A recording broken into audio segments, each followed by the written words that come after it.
Hey, Scott from MyGrowthRings.com here, and you know, we need to come up with a name for a midweek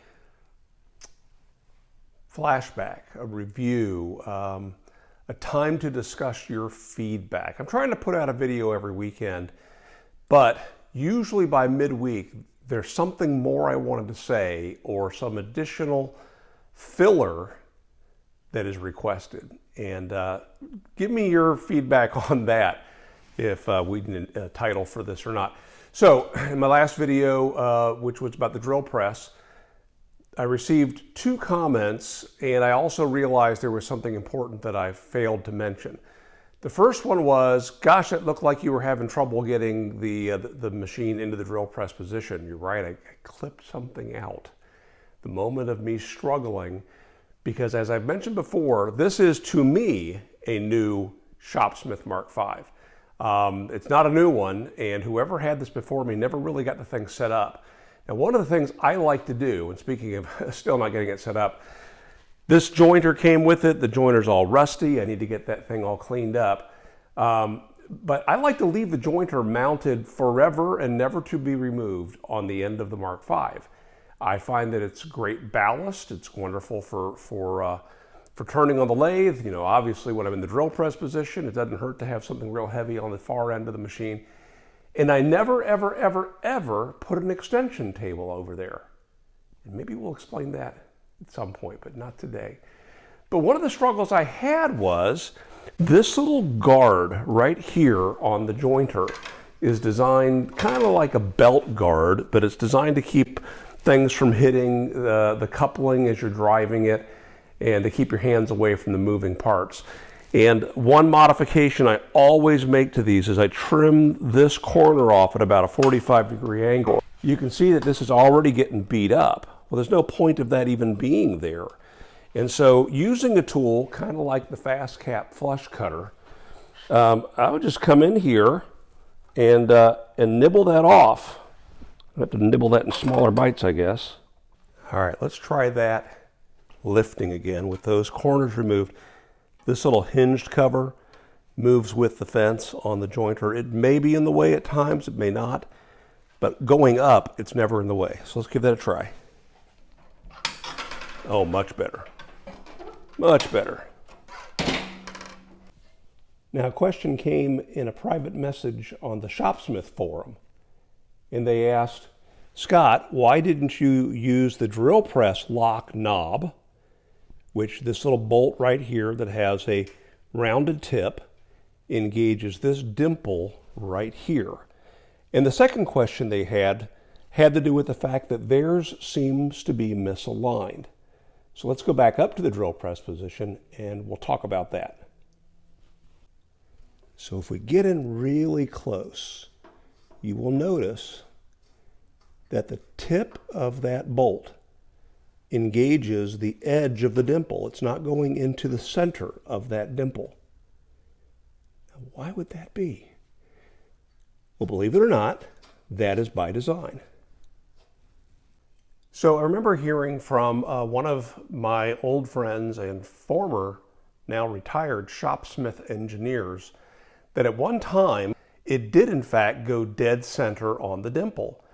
And the problem was people would set the machine up as a drill press, lock everything firmly in place, finish their drilling, and go to bed, and then get distracted. And then eventually, weeks later, come back to the shop, forgetting that they had locked that little bolt in, and push back on the headstock, and with all that leverage, would damage the casting down below.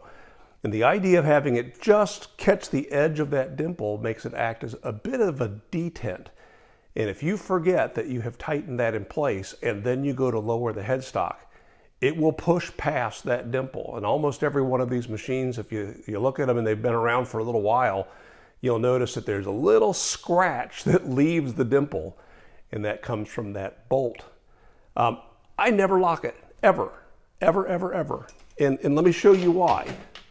So I pulled the table off so I could show you that better, but let me put the table back on here, and you will see how much weight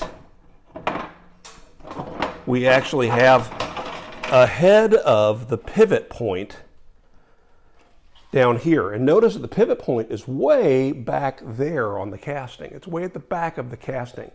So if I were to, let's say, bump into this, give it a bump, right? I'm going to bump it about 40 degrees. Whoa, here we go. It finally begins to tip back. Otherwise, it wants to come forward. I've never, ever had a need or felt the need to lock that. So you do whatever you like. I know the odds are I would forget that it's locked and I would end up damaging the casting. So tip number 2. The third comment that came in from the drill press video was it appeared that the quill kind of got hung up and didn't retract. So in fact, let's bring this on out a little ways. And I'm gonna let it back slowly. There, look at that. It's hung up. So there are a couple reasons why that may happen.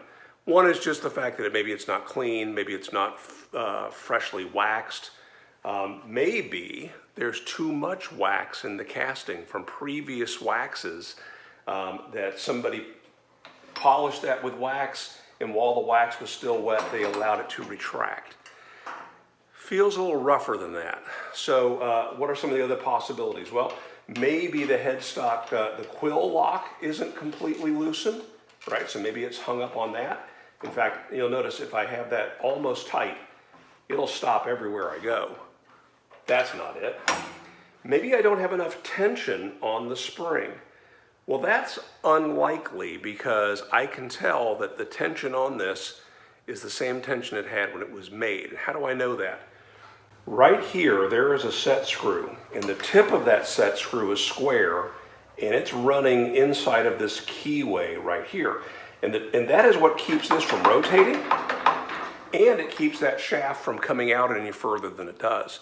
If I ever wanted to remove the quill, I would have to pick away, and depending upon when your machine was made, it's either putty or a little little lead ball. Mine happens to have the lead ball in it. They put the lead ball in and they peen it with basically a nail set, and that completely covers that set screw. They then paint over it, and you never knew it was there. So the tension's right. If the quill had been out, it's possible to continue to turn the crank forward, adding more spring tension on the spring that's over here. It's very much like a mainspring on an old antique clock.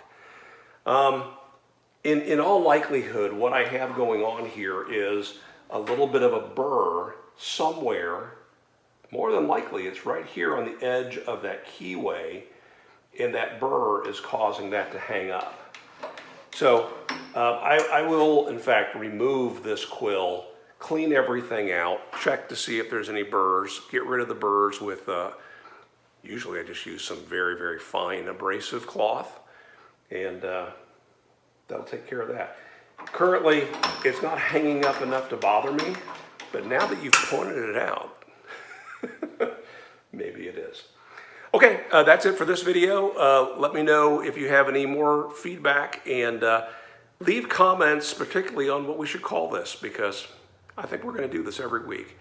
I will respond within the same week of a new video with a response filling in some of the gaps and answer questions and even discuss some alternatives that you have suggested. All right, make it a great day.